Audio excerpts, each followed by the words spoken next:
जिल्हा परिषद आणि पंचायत समिती निवडणूक 2026च्या अनुषंगाने देवगड तालुक्यातील इच्छुक उमेदवारांना नामनिर्देशन अर्ज वितरण सुरू असून 26 अर्जांचं वितरण झालं। उद्धव ठाकरे सेनेने संपूर्ण तालुक्यात आपले उमेदवार उभे करणार असं जाहीर केलंय। त्यामुळे दोन्ही बाजूने नेमके किती जण उमेदवारी अर्ज दाखल करतायत हे पाहणं उत्सुकतेचं ठरणार आहे।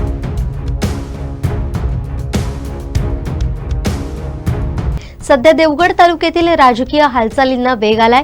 येत्या काही दिवसात आणखीन उमेदवार रिंगणात उतरण्याची शक्यता आहे। जिल्हा परिषद आणि पंचायत समिती निवडणुकीच्या पार्श्वभूमीवर तालुक्यात निवडणुकीचं वातावरण अधिकच रंगतदार होतंय असं चित्र दिसतंय।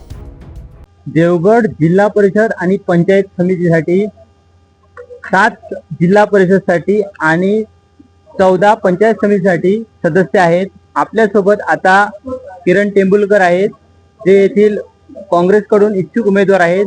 त्यांनी आज अर्ज घेतलेले आहे। काय सांगाल एकंदरच आपण आज इथे आलात, काय सांगाल?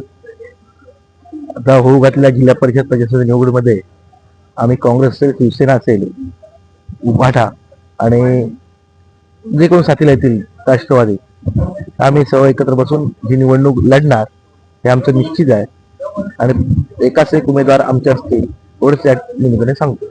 आज तुम्ही इथे येऊन किती अर्ज घेतलात त्याबद्दल काय सांगाल?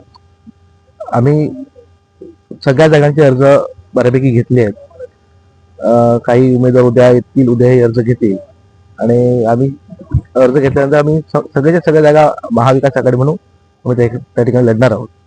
इथे आल्यानंतर आपण जे आहे ते महसूल विभागाकडून आज अर्ज घेतला, त्याची लोकांसाठी तुम्ही म्हणजे कशा प्रकारे प्रोसिजर आहे आणि किती किंमत आहे काय सांगाल?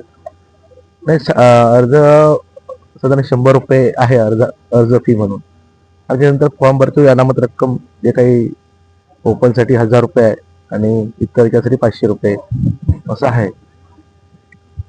नक्कीच आज या ठिकाणी जवळपास 26 अर्जांची विक्री झालेली आहे। गेल्या 2 दिवसात 16 अर्जांची विक्री झालेली होती आणि या ठिकाणी अनेक जण उमेदवार, इच्छुक उमेदवार, सदस्य होण्यासाठी इच्छुक उमेदवार येऊन या ठिकाणी अर्जांची खरेदी करताना आपल्याला पाहायला मिळत आहे।